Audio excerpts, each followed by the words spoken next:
দুনিয়ার বুকে যারা আসবেন সকলের উপর জিন ও মানব জাতির ভেতরে প্রত্যেকের উপর আল্লাহর অশেষ অনুকম্পা বর্ষিত হোক, বলুন আল্লাহুম্মা আমিন।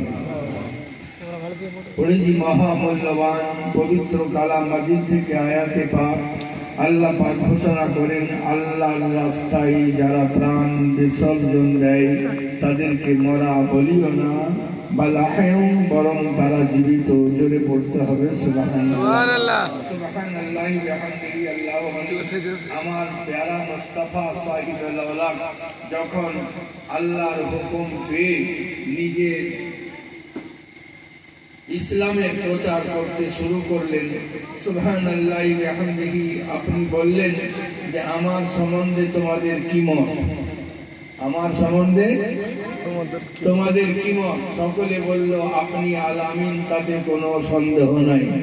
আপনি সিদ্দিক সরদার, তাতে কোনো সন্দেহ নাই। আপনার প্রত্যেকটা বাক্য চির সত্য, আপনার তাতে কোনো সন্দেহ নাই।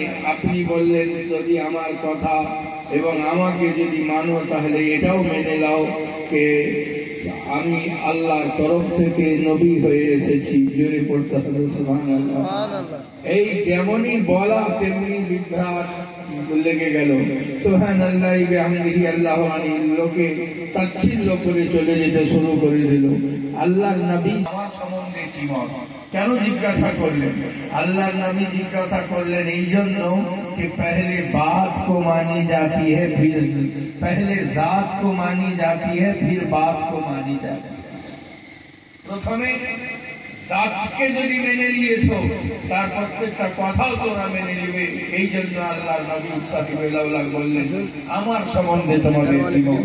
আল্লাহর নবী দ্বীনের প্রচার করলেন।